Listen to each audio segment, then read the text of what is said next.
Hello everybody and welcome back to the channel. Massive thanks to the authors, Roxi2Star and ThatOneZed for allowing me to adapt their awesome story. Follow the link in the description to check out more of their works. Today we will be listening to the 11th part of What If Deku Had Both One for All and All for One. If you enjoy, please consider liking, commenting, and subscribing down below, and don't forget to hit that bell icon so you get notified when videos go live. Now, without further ado, let's get into the video. Chapter 22, Serious Damage. Chapter by Roxi2Star. Hisashi finished typing in the report from his morning session with Honuki. The kid had fantastic control of his quirk, and a lot of creativity when it came to applying it. Even he was struggling with ways to help him increase the effectiveness of his quirk alone. Then again, Honuki did get in on recommendation. All of his recommended kids were a challenge and a half to help. They were a cut above the rest. He closed the file on his computer and leaned back in his seat. He had another session after school, this time with Kirishima. Now that was someone he could help. He'd been working on a diet plan for him to help increase the carbon in his body, which would allow him to get harder and stay harder for longer periods of time. Hisashi allowed himself the childish snort at his own thoughts and phrasing. His phone buzzed another news article about the hero killer arrest. He sighed, picking it up to read it. The main picture of the article was another one of him holding Izuku to his chest. Once again, they'd censored his face at least, though the raw footage was out there. What a nightmare. Useless. He was useless. He couldn't protect his own son. He'd been miles away. Even if he had been close and turned the hero killer into a charred spot on the dirt for daring to touch his baby boy, he'd have been arrested on the spot. He wasn't a pro-hero like Toshinori. That was a thought he'd been having more and more since the USJ incident. Being a pro-hero. Was that even an option for him? Were there heroes without a formal hero education? It wasn't a matter of him not being able to handle it. While the other half of him, the one in the shadows, had most of the memories of his fights and techniques, Hisashi still had quite a few, happier memories of sparring and training that were without the stain of death and blood. He knew he was on the same level as the average pro-hero. Would Toshinori be able to help? A letter of recommendation from the number one hero might do wonders in pushing this idea forward. Maybe it's something he should bring up. Being a pro-hero would allow him to help Izuku so much more. If something were to happen, he could jump into the fray without fear. He could protect his son without the law getting in the way of things. He pulled up his messaging app. Toshinori still had time before his next lesson. He sent a quick text. My office? His reply came 2 minutes later in the form of a timid knock on the door. It's open. He called, leaning back in his desk chair.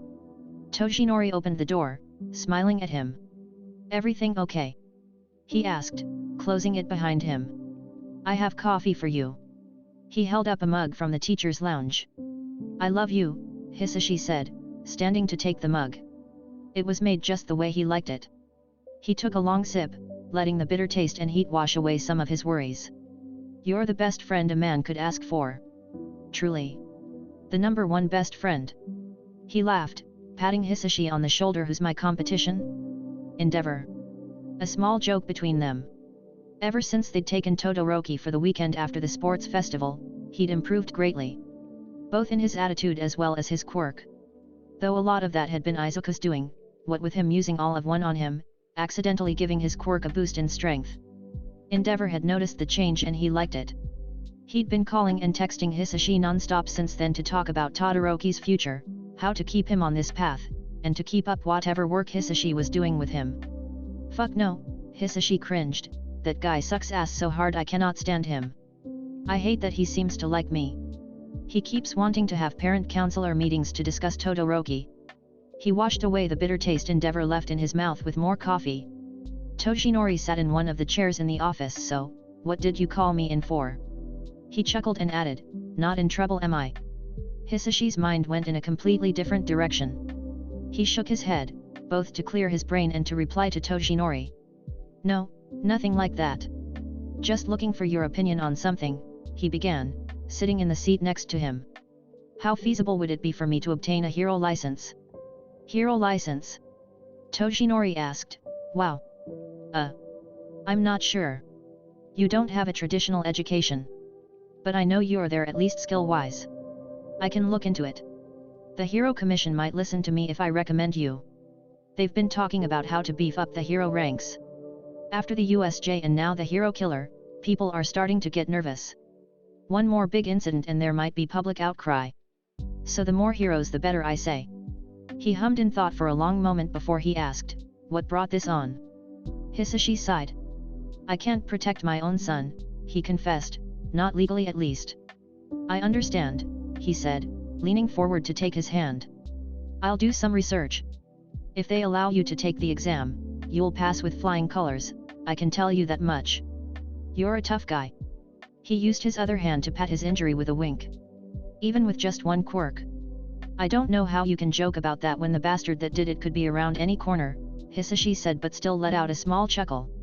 Dark humor is a wonderful coping mechanism. Izuku grunted as he pulled his costume on. It was so tight, he had to practically roll it over his skin. It had been repaired from his fight with Stain, the only reminder, an almost invisible seam to cover where he'd slashed him across the chest. He adjusted the pants before grabbing his belt.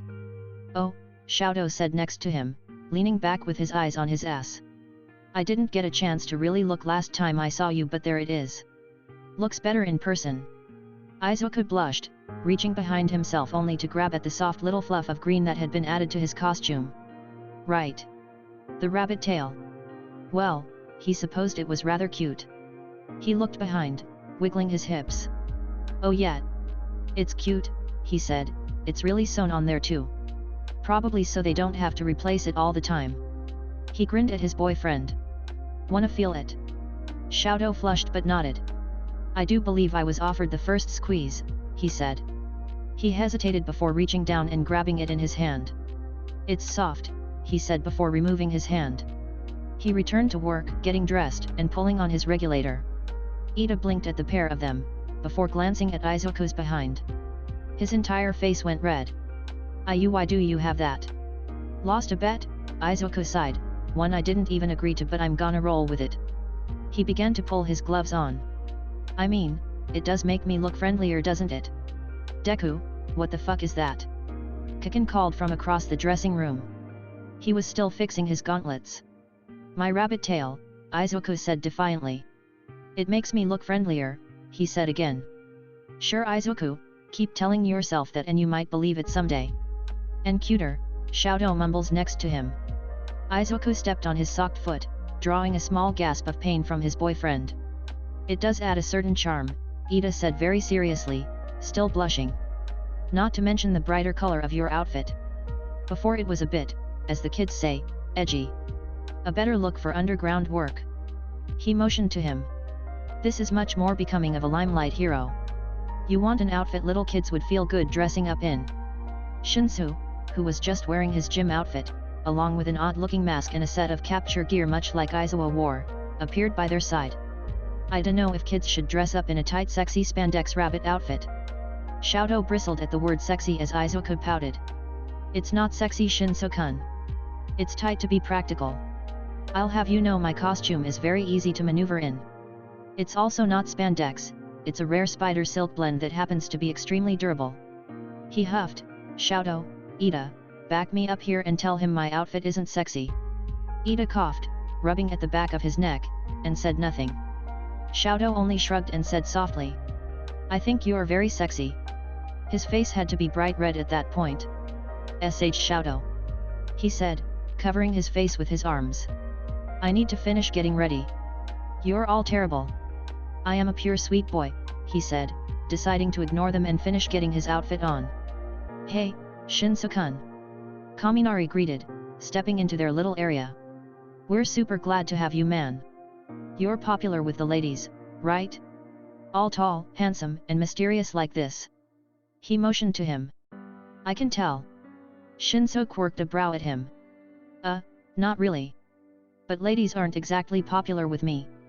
Oh. You're gay? That's oh man. Wow. That's super cool, dude, Kaminari's voice squeaked as he talked. Not a problem, is it? Shinsu asked defensively. No. No, not a problem.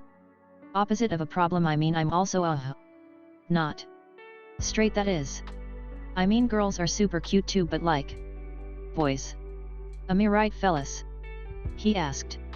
It was a rhetorical question, but still, Izuku found himself saying. "Yeah, boys are great," he said, fixing the metal solace of his shoes. "Yep," Shoto said simply as he finished putting his shoes on. "Izuku, I'm finished. Do you want me to wait for you?" "No, I'm just about done." "Are you guys ready?" he asked, looking between Ida and Shinsu. Both of them looked fully dressed. "Alright then, let's go. Uraraka-san is probably waiting for us." He grabbed Shoto by the hand and Shinsu by the arm so he wouldn't escape and led them out. Ida was a good boy. Ida would follow. Okako hummed quietly as she waited outside of the boys' dressing room. What took them so long she'd never know. And she thought boys were supposed to be faster. She didn't have to wait for much longer though. Deku burst from the dressing room, pulling Todoroki and Shinsu with him. Ida was at their heels. She did notice he held Todoroki by the hand. That was new. Shinsu was also new, but she expected him. "Ah, we're adding Shinsu-kun then?" she asked with a grin, pouncing on her new friend. "Yep." Deku said happily, "Shinsu-kun, you know Uraraka-san, right?" "I do," Shinsu said. "You fought the loud kid at the sports festival, right?" he asked her. She nodded. "Sick." She grinned at Deku, grabbing a hold of his other arm. "I like this one, Deku-kun. You're part of the squad now. Officially." "Hooray," Shinsu deadpanned. Todoroki scoffed quietly. "Deadpan humor is my thing." "So you are doing that on purpose, Shoto?" Deku said, looking up at him with a blinding smile. "Wait. Shoto? When did that happen?" They were still holding hands. "Wait, hold on, Okako, they could just be close because of the incident with the hero killer Ida-kun. I told you he was doing it on purpose." "Well, there goes that explanation. What was the story?" They began their walk to the gym. Okako let Shinsu go, but Deku and Todoroki kept their grip strong. She couldn't help herself. Curiosity killed the cat. "Shoto?" she asked playfully, "when did that happen?" "When we started dating," Todoroki said simply. Her heart broke. Deku was taken. She supposed she shouldn't have been surprised. Deku had a sort of magnetic energy about him. All kinds of people seemed to be pulled into his orbit. Still, all the little daydreams of making Deku chocolate for White Day, or him confessing to her under a cherry blossom tree, or even the one where they grow up and become pro-heroes and have 2 little kids in their 30s. Deku would make such a good dad. Oh. That's when, did that happen?" she asked softly. Deku waved his hand. "Very recently. After everything that went down, we sort of had a moment in the hospital," he said sheepishly. "It was pretty scary and apparently we've both been dancing around feelings and..." "It was the bunny tail that did me in," Todoroki said. "Bunny tail?" Her eyes found it. The little green fluff right above his rear. "Oh my gosh!" she cried. As sad as she was that Deku was off the market, she had to remind herself that she really didn't have any true intentions to date him anyway. Not right now. She had to focus on being a hero. Not that she thought less of Deku and Todoroki for going for it. If they thought they could handle the balance, good for them. Okako would be happy just being Deku's friend. It was a schoolyard crush. Nothing she couldn't squash. Just appreciate the relationship they did have. And his cute ass and bunny tail. She dove for the tail. It was so soft and squishy. "It's so cute, Deku!" she cried, deciding to put the thoughts aside. "Oh well, maybe in another life." He blushed. "Thanks," he said. "At first I was pretty embarrassed, but I think it's growing on me." They joked about the tail all the way to the field for today's hero foundational lesson. All Might was waiting for the class to arrive and waved at them as the entire class gathered up. "Good morning," he said to the class. "Today is your first day back, so I thought we might have some fun. We also have an even number of students finally. So I think we should play some games of capture the flag. I'll let you pick your own groups of 5. Then I'll decide who faces who." The 5 of them looked at each other before shrugging. Why disrupt a good thing? Okako grinned. "Nice. Our first hero training as the new and improved Deku squad," she cried. She watched the other groups form. Bakugo was grabbed by Kirishima and his friends, Shiro, Ashido, and Kaminari, who had been eyeing their group before settling in with his friends. The Baku squad, she quickly dubbed them. Their arch rivals. Tsuyu grabbed Tokoyami, Shaoji, Hagakure, and Ojiro. While the final group was Jiro, Yaeorozu, Sato, Kauta, and Aoyama. Alright. All Might called, I think I'll have Yaeorozu's team go against Ashui's team. So, Bakugo and Izuku's team will be going first. He then showed them the battlefield. It was a massive field of pipes, with a lot of places to hide, an open area that was set aside that they could fight in, and 2 more closed-off areas to serve as bases, which had a large blue All Might flag and a red All Might flag in a small holder. The area between them was huge, with all kinds of places to run and hide in. You have 10 minutes, Team Bakugo and Team Izuku, then we'll have you get into place. Sick. Okako cried, we can face our rivals, she said, even more determined now. She'd lost to Bakugo before, and she wasn't about to lose to him a second time. Deku was already in evil genius mode, muttering under his breath a mile a minute. He really was so cute. It was funny though, All Might called him by his first name. Then again, he was friendly with Deku's cool dad, so that was probably why. Deku rubbed his chin, his eyes flicking to each member of the squad. Todoroki leaned in, watching him almost adoringly. Cute. So what's your grand plan, Deku-kun? They huddled into a circle, all eyes on Deku. He flashed them a grin. Well, I think we're going to split the group. Offense and defense. Uraraka-san and Shoto should play defense. Uraraka-san can float people who get too close to the flag to keep them from getting away, and Shoto's quirk is so versatile, that he could honestly do any position. But with me and Ida-kun being so fast, we'll be better off as offense. So Shoto, you'll be guarding the flag so no one even gets close. Uraraka-san, you're the last line of defense. He turned his attention to Ida. You and I are taking the front. We'll go slow to start, but you're going to be the one actually taking the flag. You're so fast you'll be able to outspeed just about that whole team. I'll be there with you to defend you. What about me? Shinsu asked. I'm glad you asked. Shinsu-kun, can you tell me what that mask is? I have an idea, but I'd like to confirm everything. He pulled the mask up over his face. It's a voice changer. It's a little hard to use though, since I have to operate it manually with valves to change my voice. My quirk won't work if you hear it through a recording like a phone or a microphone. But this gets around that since you're still hearing my voice, he said and turned a few knobs. Hi, I'm Midoriya. My hobbies include forcing boys with depression to be my friends. His voice sounded exactly like Deku's. That's perfect. Think you can mimic Kiken's? Or anyone on that team for that matter? Die. I'm an egomaniac who needs to go to therapy. As Deku laughed, his grin grew wilder and wilder. That's great. Shinsu-kun, you're going to be working by yourself. Assassin style, he said. Deku laid out the rest of the plan step by step. Okako had to admit, it was genius. He accounted for just about every possibility with backup plans and what-if scenarios. He was even sure he knew how the other team would be playing. Your time is up. All Might called. Team Izuku, you'll be guarding the blue flag. Team Bakugo, you'll take the red. Get in your base and I'll give the call to start. The walk to the blue flag wasn't long. Okako got into position ready to jump out and tackle any would-be flag stealers. Todoroki stretched his arms out above his head, getting ready to fortify their base. Ito was stretching his legs by doing lunges. Shinsu fiddled with his mask as Deku himself limbered up. Aeon All Might's voice came through a speaker, start. Hitachi had to admit, Midoriya's plan was pretty foolproof. As soon as All Might called for them to start, Midoriya and Ito were off running into the fray. Hitachi himself opted for the shadowy path, slinking between the pipes. He wasn't as fast as his new classmates, but he was still able to keep them in his line of sight.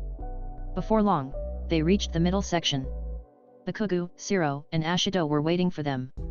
Just who Midoriya thought they'd put on a fence. Hitachi was at least familiar with their quirks since all of them made it to the final round at the sports festival. They all had hypermobile quirks, making them the perfect players to go get the flag. Hitachi had a target.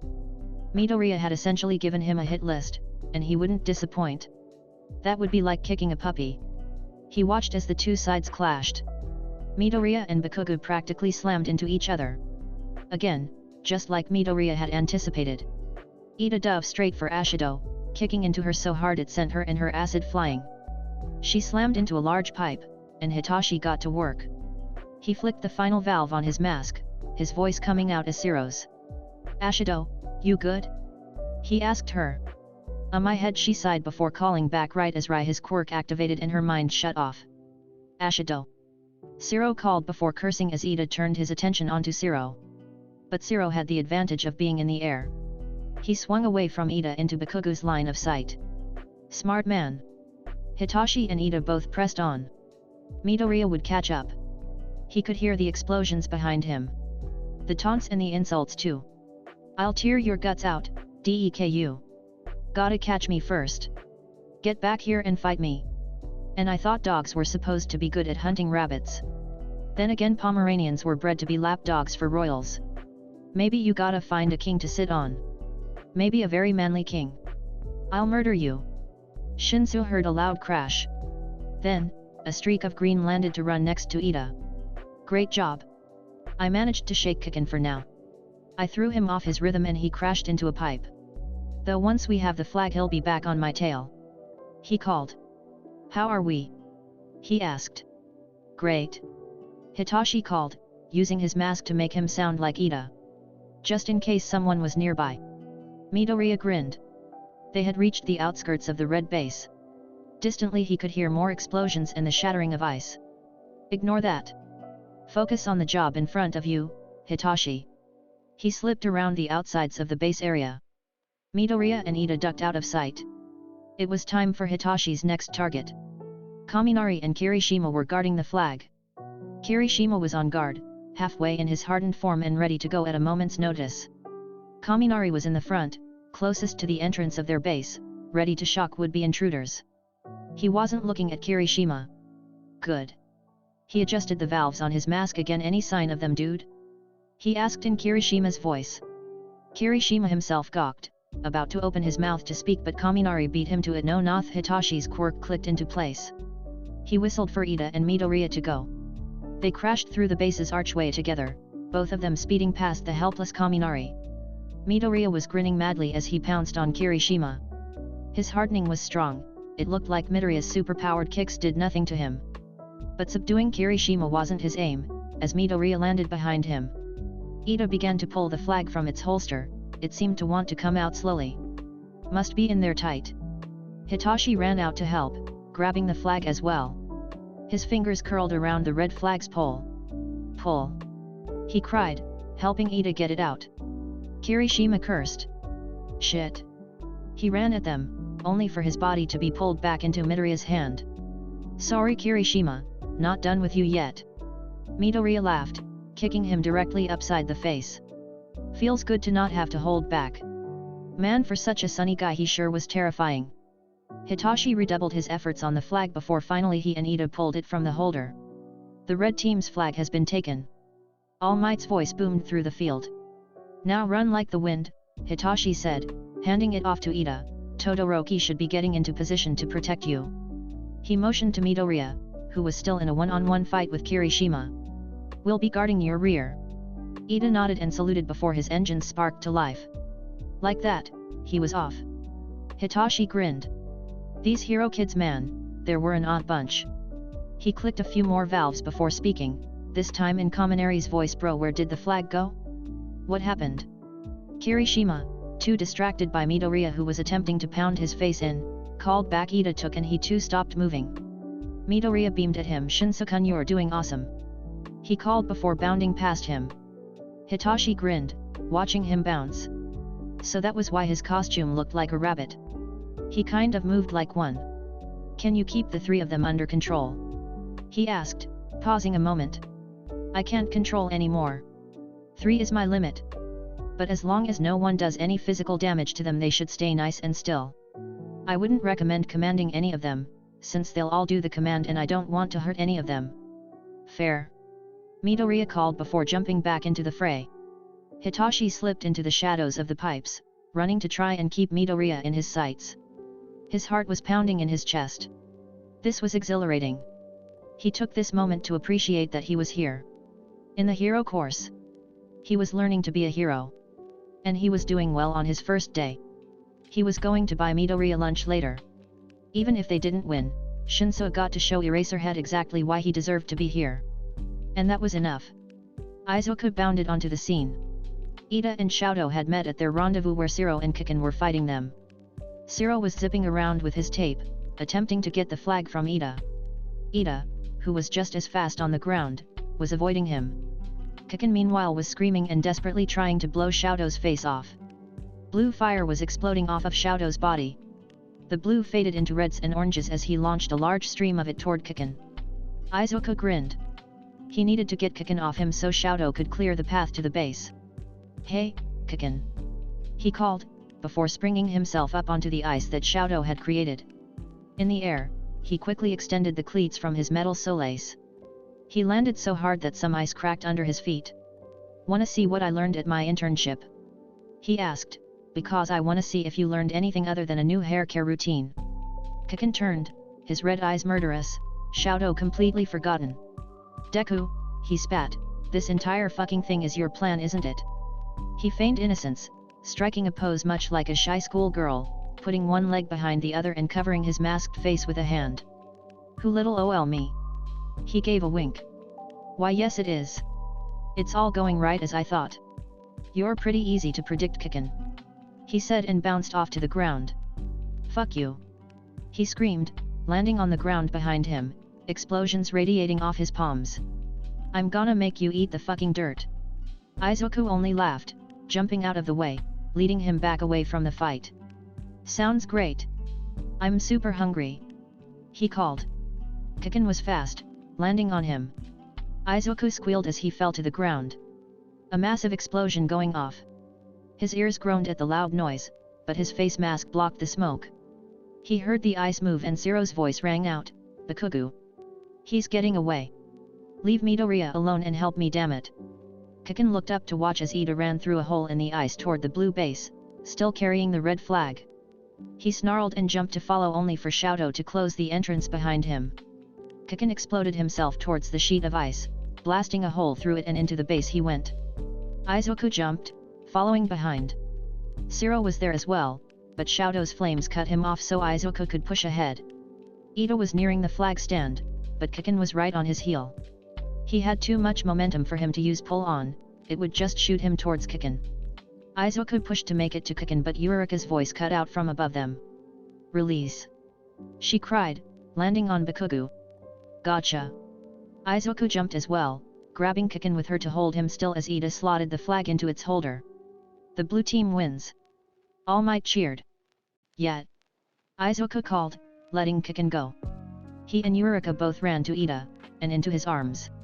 The ice behind them melted away as Shoto and Shinsu entered the base. "Shoto! Shinsu-kun!" he yelled, running from one hug to throw an arm around both of their necks. "That was amazing! Shoto, you did such a good job protecting Ida-kun and Shinsu-kun, you were amazing! We couldn't have done this without you!" Eureka and Ida slammed into them from behind, making it a group hug. "Deku-kun, that was so awesome! And Ida-kun, you were so cool!" she cheered. "Well, it was you that took down Bakugo-kun," Ida said, a smile clear on his face. "I have to agree with Midoriya-kun. Todoroki-kun and Shinsu-kun really made this possible, but it was Midoriya-kun's plan that led us to victory. He knew exactly how the other team would act and react." Shinsu nodded. "Yeah, man. That was cool as hell. You're secretly a monster under those sweet doe eyes of yours, hey?" he asked with a grin on his face. "Really made me look cool out there." "Nice work, bunny," Shoto whispered. Izuku flushed, smacking his chest lightly but couldn't help still smiling. Shoto's eyes glanced behind them where Kiken was still lying on the ground. "Is Bakugo okay?" The group hug split up. Izuku sighed. "He'll be fine. I'll challenge him to another fight today after school. He'll be right as rain after beating me up a few times." Kiken sat up, looking right at Izuku. "Is that why you do that?" he asked. "Fight me in order to what, soothe my ego? Let me win so I don't cry?" "Well no," Izuku said, "that's not why I do it. I mean, I know it helps when you're feeling down but you get so pent up. And I know my face is very punchable for you. I figured it was a good stress relief for you," he smiled. "I sometimes joke that it's like, you know, walking an aggressive dog to help them get to burn some of the excess energy." "I'm not a dog," Kiken was standing now. His voice was unusually cool. "I know that. Izuku said, "You're Kikin. My best friend." He cut him off. "Apparently I'm a dog you feel like you have to walk so I don't snap at others, right? God damn it, Izuku. I fucking knew something was off about it. You just rile me up so I'll fight you and behave like a good boy, right?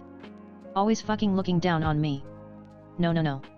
Izuku waved his hands frantically. "That's not it at all." He crossed over to him. "Really, I just... don't." Kikin spat. He turned on his heel and headed back toward the class. Izuku stood there in shock. His mouth opened and closed several times. He looked back at his friends. None of them would meet his eye. Except for Shadow. Shadow strode forward and put a hand on his shoulder. "It'll be okay," he said softly. "Maybe just give him some time to cool off." Izuku bit his lip. "I think I just did some serious damage to our friendship." Chapter 23, Never Felt Like This Before. Chapter by Roxi2Star. Kikin hasn't spoken to him in 2 weeks. For the most part, Izuku thinks he deserves it.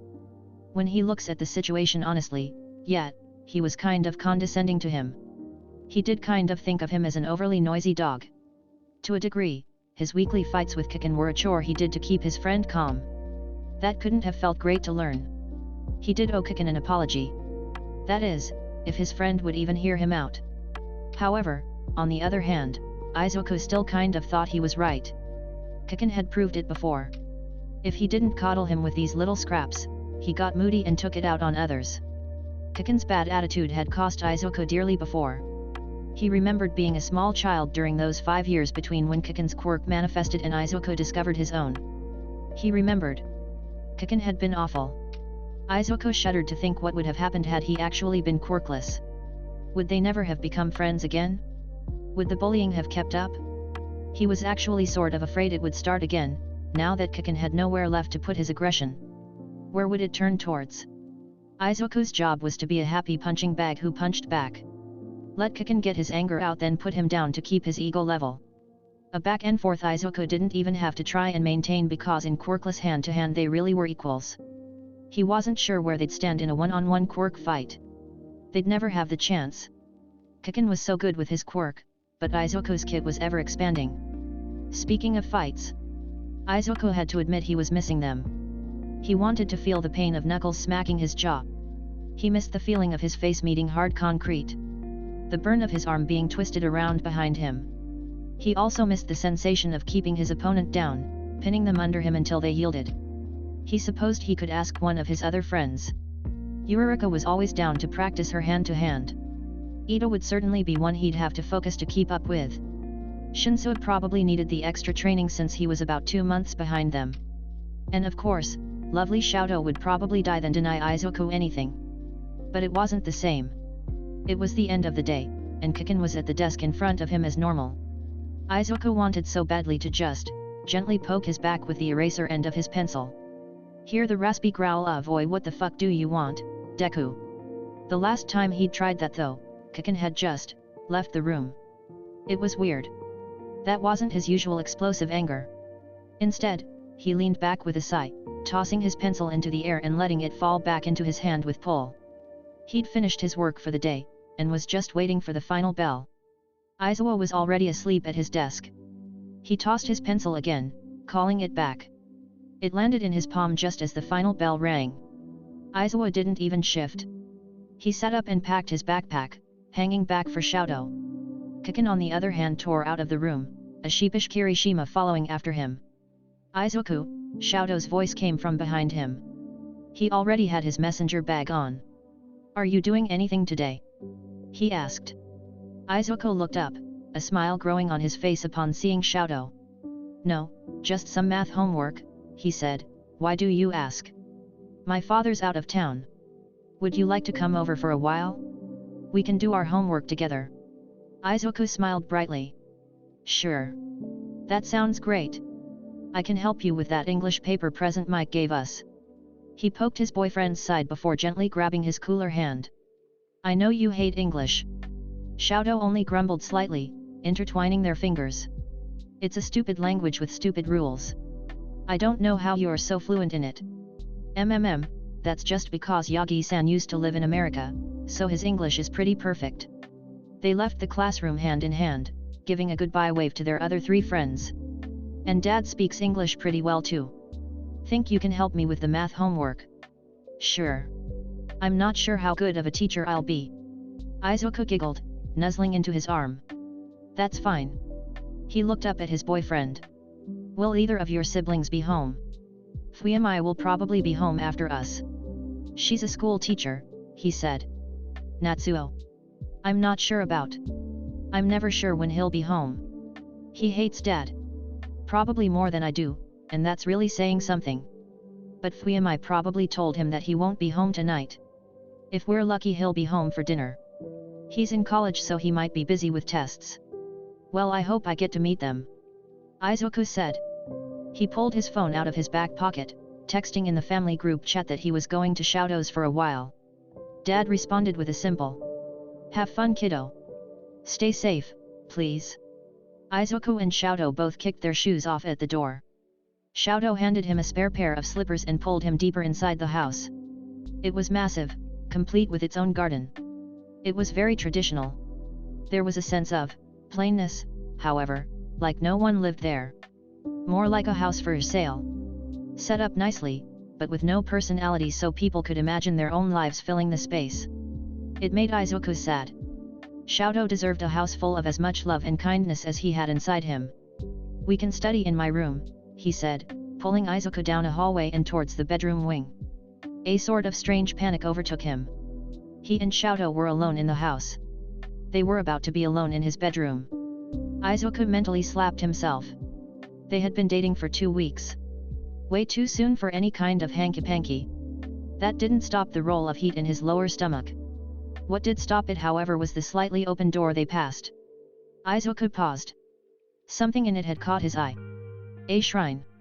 He glanced into the room, his eyes drawn to the portrait of a boy maybe middle school age sitting on the shrine. His hair was stark white and his eyes had that same striking blue of Shoutou's left eye. "That's Tuya," Shoutou said softly. He jumped. "I'm sorry," he said quickly, it caught my eye and..." "Don't worry," Shoutou said, tugging him further along the hall. "Like I said, he died when I was very little.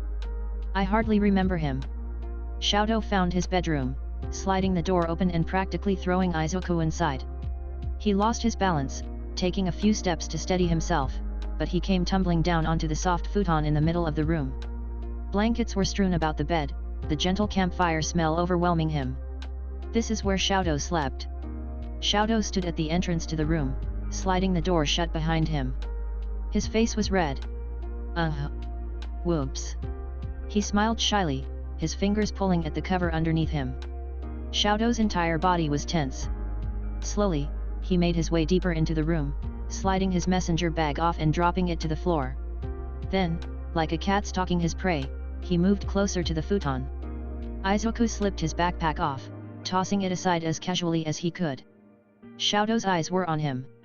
His heart raced like a rabbit in his chest. "So," Shoutou began. Izuku's legs were bent at the knees and his feet were on the ground. "Do you want to start with English or math?" he asked. Though, a thought occurred to him. Shoutou looked like he was going to snap. Slowly he slid the slippers along the smooth floor, his legs spreading slightly unless you had something else in mind. Shoutou pounced. His body collided with Izuku's, sliding between his legs. His back hit the futon as warm lips pressed against his desperately. Izuku's own hands slid into Shoutou's hair, tugging at the smooth strands between his fingers. He keened under his touch, a cool tongue pushing into Izuku's mouth. He bit back the chuckle as his boyfriend all but demanded his mouth. Even Shoutou's kissing was rude. However, it was endearing. They broke from their kiss, a thin line of drool connecting their lips. "So, the third thing then yet?" Izuku asked. "Just wanna kiss you till you can't take it," Shoutou mumbled, pulling his own blazer off. "Jacket off," he commanded. Who was Izuku to deny him? He ripped his blazer off as it had burned him, and pulled his tie off as well before using pull to grab Shoutou's tie, bringing his face back down to his level to kiss him. Shoutou growled against his mouth, his hips pushing forward. Izuku cried out against his mouth. Something hard pressed into his hips. dangerously close to his own growing problem. No hanky-panky indeed. Xiaodo moaned against his lips. It's like I can't stop, he mumbled, just 1 millimeter. They opened their mouths, as wet tongues slid over each other. Izuku rolled his hips up into him. Never felt like this before. It's like I'm burning up. Is it bad? Izuku asked, before kissing his jaw. We can stop. This is a lot. And very fast. He closed his mismatched eyes. I don't know, he said gently, it's scary and overwhelming, but at the same time I feel like I'm dying and kissing you is the only thing that will save me. That's okay. Just, let's take it down a notch. Izuku kissed his cheek. I don't want to stop either, but we should, let's go slow, he said, crawling back from Xiaodo. For a moment it looked like Xiaodo wanted nothing more than to just pull him right back, but he restrained himself. Izuku sat up on his knees and pulled Xiaodo closer. Their hips couldn't grind into each other mindlessly this way. He was pretty sure one or both of them would have just straight up came in their pants if this continued, and that would be a real problem. Just, kissing, he said, pressing their lips together. For today. We should work our way up. Go slow. Savor this. Savor. Xiaodo asked before eagerly pressing another kiss to his lips. I like the idea of that, even if my dick desperately disagrees. Xiaodo. Izuku whined, don't just say things like that, you're gonna drive me insane. He laid his head on Xiaodo's right shoulder, seeking the cool to help himself calm down. Xiaodo's arms wrapped tightly around his waist, pulling him closer. You're the one who laid on my bed and spread his legs like that, he whispered. Yeah sure, blame it all on me, Izuku teased. You were the one looking at me like you wanted to eat me. I don't want to eat you, he huffed, I want to. Xiaodo. A woman's voice called from down the hall. They jumped apart as footsteps got closer to the door. Izuku grabbed his bag, pulling it into his lap as he sat back in the futon normally. Xiaodo grabbed his as well, sitting on the other end. He'd just settled down as the door slid open a crack. Are you home? A woman appeared at the door. She was in her mid-20s, wearing a soft-looking sweater with a pair of wire-rimmed glasses. She had grey eyes and white hair with flecks of red in it. This must be Fuyamai. Yeah, Xiaodo said, looking in his bag. I have a friend with me, he said pointedly. Her eyes found Izuku. Oh. She smiled brightly. Is this Midoriya by chance? Xiaodo's face burned bright red. Yes. We're going to do some homework together, he said. Ah, I see, she gave Xiaodo a knowing look. Are you staying for dinner, Midoriya-kun? Izuku blushed, before smiling. If it's no trouble. Of course not. I'm just happy to see Xiaodo bring a friend home. Especially one as special as you. Xiaodo grabbed his pillow and chucked it at Fuyamai, who expertly dodged. Well, I'll leave you kids to study. I'll call when dinner is ready. Natsu said he was coming today as well. It'll be nice to cook for so many. She clasped her hands together. Have fun. She said as she left. Notably, she left the door cracked open. She seems so nice. Izuku said. She's a menace. Don't let her soft voice fool you. She's evil. He sighed and puffed out his cheek a little. Let's get your math out of the way first, he said, changing the subject. It doesn't seem like we'll be able to finish what we started earlier. Izuku giggled and crawled over towards him so they were next to each other on the bed. He leaned in close to whisper. Don't worry, Tiger, we'll find the time for whatever we want soon, okay? That a promise, he swallowed thickly. Izuku watched as his Adam's apple bobbed. Bunny. Izuku almost pressed him into the bed right there. They did actually get their homework done. By the time Fuyamai called them for dinner, they had just finished up Xiaodo's English essay. They walked down into the dining room together, still chatting about the assignment. Xiaodo opened the door for them. Sitting at the table waiting for them was a man Izuku could only infer to be Natsuo. The other Todoroki brother.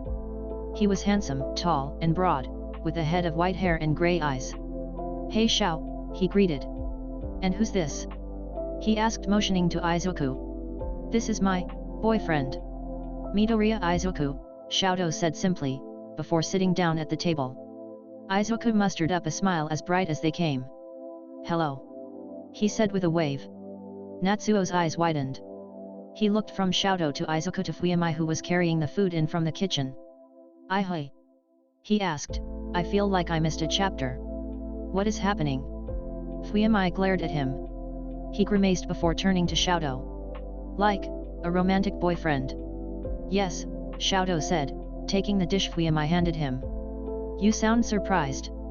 Xiao, you have never even brought a friend home. So I don't think you can blame me for being shocked when you roll in, all casual, and just drop on me, 'Hey, this is my boyfriend. He seems to be made of puppies. Why no, Natsuo, I've never mentioned him before.' Stop being so shocked," Natsuo said. "Back me up, Yumi." Fuyamai sat at her spot after serving everyone. "Xiaodo has been talking about Midoriya since he started school," she said. "Maybe you'd know that if you actually spent time in the house." "Well, forgive me for trying to stay away from," he cut himself off, eyeing Izuku. Izuku answered his silent question. "I'm aware of the endeavor, he looked for the right word. Situation? I dunno, what do you call a bitch like him?" Natsuo nodded, pointing at him with his chopsticks. "I like him. He can stay, Xiao," he said simply. "Well, thanks for the food, Yumi. Delicious as always." They all began to eat before Natsuo spoke again. "So, how did you two end up here?" "Izuku took my friendship by force," Xiaodo said. "We beat the hell out of each other at the sports festival." "Oh, I saw that. Wait. This kid, this little guy, is the same one that went feral on you and broke your nose." Izuku rubbed the back of his head. "I also broke all the bones in my arms." He held his hand up to show. "It was worth it though." Xiaodo was being stubborn. He needed to stop being stubborn, he said, before shooting Xiaodo a look. "Point being," Xiaodo said before stuffing his mouth with more food. He swallowed it just as fast. "He then invaded my life, giving me no choice but to develop feelings," he said. "Then, 2 weeks ago. Stain. We almost died." The mention of Stain made Natsuo's eyes widen once again. He did a double take at Izuku, looking over his features. It seemed to hit him. He must have just realized Izuku was the one Stain was holding in all the pictures and videos. Oh man, yeah, I can see why that might have pushed you together." He took another bite of food. "Well, I hope you two make each other very happy and make Dad very miserable." "Dad," Fuyamai said seriously, "won't be finding out until Xiaodo decides to tell him." She shot her brother a glare. "I mean, Yumi," he said, "I'm not an idiot." He rolled his eyes. "I'm glad you're happy, Xiao." Xiaodo smiled something soft and small. His free hand reached under the table to Izuku's leg, giving it a gentle squeeze. Izuku just smiled and leaned in closer. Hisashi closed the apartment door behind him and kicked off his shoes. He hung up his suit jacket, and loosened the tie around his neck before heading into the kitchen. He opened the fridge, humming in thought. What to have? Izuku would be eating at Todoroki's place, so whatever he made would be a feast for one. He briefly considered ordering Akira's, but if Izuku saw the container in the trash, the kid would lose his mind. The front door opened. Probably Toshinori. He closed the fridge and popped his head out of the kitchen to check.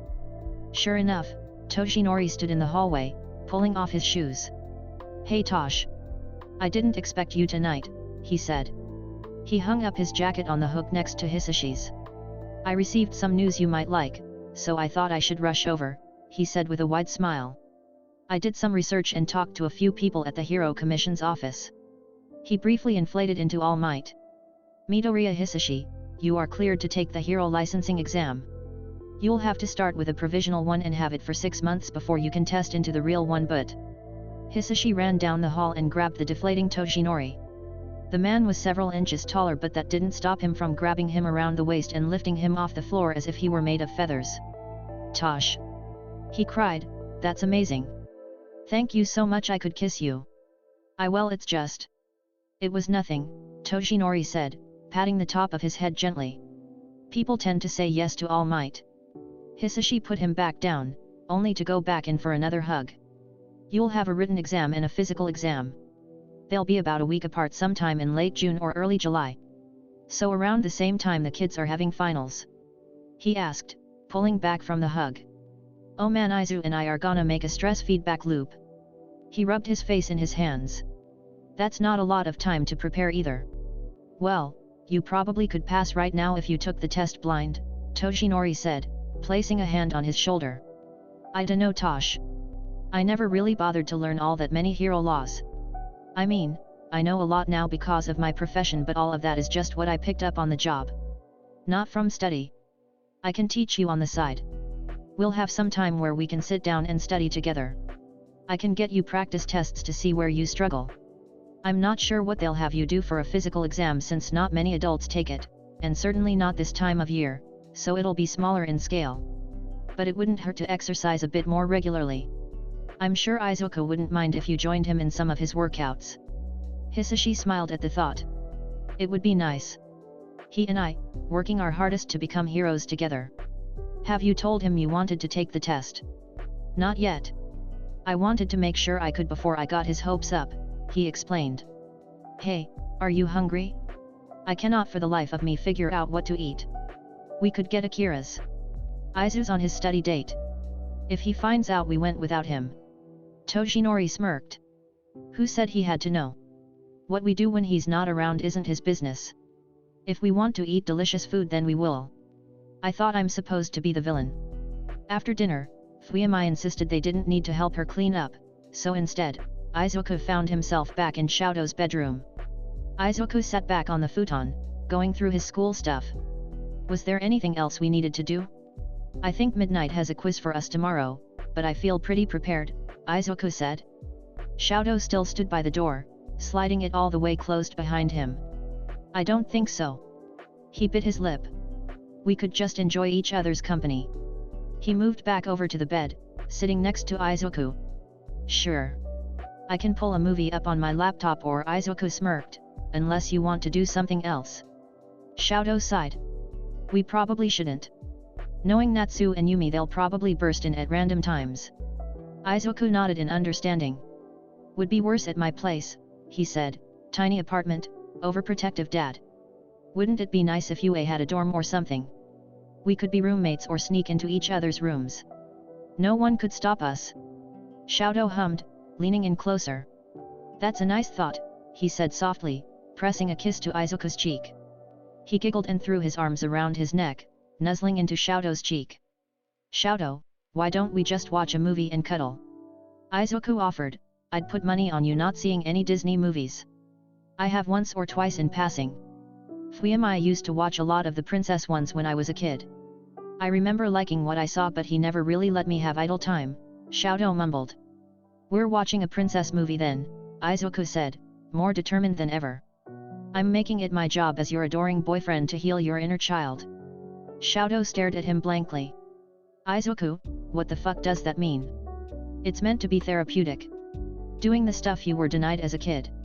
It can help heal some of that trauma and anger. You missed out on a lot of stuff as a child, so if you do them now, even though it's not quite the same as a kid doing it, you still get to have those experiences. It's one of the reasons adults buy toys. Beyond just collecting them. So if you watch kids' movies and go to amusement parks and play games you missed, you might find yourself feeling happier as who you are, Izuku said with a smile. So think about it, okay? What did you want to do as a kid that you never got to? Make a list and we'll do it together. We can get the squad involved too. His boyfriend's mouth opened in slight awe. You'd do a bunch of kid stuff for me. Of course. Izuku cried, I want to make you happy. He considered something for a moment and sat forward. I have an idea. Saturday, let's go on a date. We'll go out into the city and do regular kid stuff. We can see a movie in the theater and get food. There's also a merch store I've been meaning to visit too, he trailed off. Okay, Shoto said and grabbed Izuku's hand. That sounds nice. Izuku smiled and kissed his cheek. But for now, tell me, Shoto, do you remember the Disney movies your sister used to watch? I think one had a girl asleep and a man with a sword who fought a dragon, he said. It looked older, but I remember really liking the art of the movie. Sleeping Beauty. I haven't actually watched that one all that much, but yet. I think it's meant to look sort of like a stained glass window. It's so pretty. Plus Aurora is a pretty underrated princess in my opinion. Izuku pulled his laptop out as he talked, pulling up the movie in question. What was your favorite when you were a kid? Shoto asked. Hercules. I always felt really connected to him when I was really young since I didn't have a lot of friends. I used to get bullied a lot. We didn't know about give and take until I was 9, so everyone thought I was quirkless, he said quickly. But he was made fun of, and then it turned out he was a demigod and became super powerful. Izuku smiled and moved to get them more comfortable on the futon, cuddling as far deep into Shoto's embrace as he possibly could. Izuku hit play on the movie. Shoto sat pressed against him, the laptop in Izuku's lap. Shoto leaned his head on his boyfriend's shoulder. The movie wasn't the most exciting, but it was so pretty and calming. Shoto almost wanted to curl up and sleep. As it played, he thought about what Izuku had said. Healing his inner child. What had he wanted as a kid that he never got? A lot. He tried to think of the big things. He remembered passing a toy display full of All Might action figures. His mother had quickly pulled him along to avoid his father's wrath for even looking at them. He wanted to eat junk food, but Endeavor kept his diet strict. He had wanted friends, and he had those now. Even if one of said friends was a purple-haired annoying asshole who kept giving his boyfriend looks. Shinsu wasn't very subtle in trying to flirt with what was his. He pushed those thoughts away. He was supposed to be thinking of things he'd been denied as a child. His thoughts brought him back to the sports festival. Zero had called him a nickname then. Roki. He'd never had a nickname before. Roki had stuck around, it seemed. Zero kept calling him that. Shoto couldn't say he minded. A visceral thought slammed into the back of his cursed teenage mind. Izuku, on his bed, in bunny ears, calling him Xiao-chan. He fought the urge to push Izuku into the futon and make him forget about the movie at all. Sure, Izuku called him Tiger, but that was mostly just playful flirting. Izuku called Bakugo-kuken, which annoyed the fuck out him. Izuku, he said softly. The movie was almost over now. The princess and her prince were dancing as the fairies fought over the color of her dress. I think I have something I want. Oh. Yes, anything. Shoto blushed, suddenly feeling very stupid. It's dumb. Izuku only smiled brighter. I'm sure it isn't. And even if it is, I don't care. Sometimes people just want dumb things. Can you call me by a nickname sometimes? Tiger is more of a pet name, but I dunno, I never really knew anyone outside of my siblings well enough to have something as intimate as a nickname before. A nickname, hey? Like Xiao-chan. An arrow right through the heart. His stomach flipped and his eyes widened. Shoto nodded furiously. Please. Izuku moved the laptop, tackling him into a hug. I'll call you Xiao-chan. It's very cute. It suits you. Do you want me to do it at school or only when it's us? You can at school, sometimes. Okay. Izuku kissed him tenderly. Xiao-chan, please don't hesitate to ask me for the things you want. I promise I'll never judge you and I'll always do my best to give it to you. How did he get so lucky? He wrapped his arms around Izuku, pulling him closer into his lap and buried his face into his neck. Hugs and kisses and nicknames all from such a perfect person. This felt like love. Wait, love? That's crazy. They've only been dating for 2 weeks. That was way too soon to be in love. At least too soon to say it. Shoto clamped his mouth shut. There was no way in hell he'd blow the best thing in his life by letting those words tumble out of his mouth anytime soon. Love. He scoffed mentally. He barely told his family he loved them. He told his mom when he visited her in the hospital, but that was his mom. He told Fuyamai sometimes. Natsu would probably just make fun of him. And he very distinctly did not love Endeavor. He certainly had some sort of feeling cocktail for the man, but he'd be hard-pressed to call it love. And here he was clinging to the first person outside of his family who showed him any sort of kindness. That's probably what this feeling was. A deep infatuation. Izuku was just so nice and warm, and handsome. Of course, Shoto's brain was pumping him full of endorphins, tricking him into thinking he was in love. Best to just enjoy the feeling and not say a word. If he still feels this way in a few months, then he'll re-evaluate. But this can't be love. Not yet anyway. Alright, that's where we'll leave off for the day. Thanks so much for listening along with me today.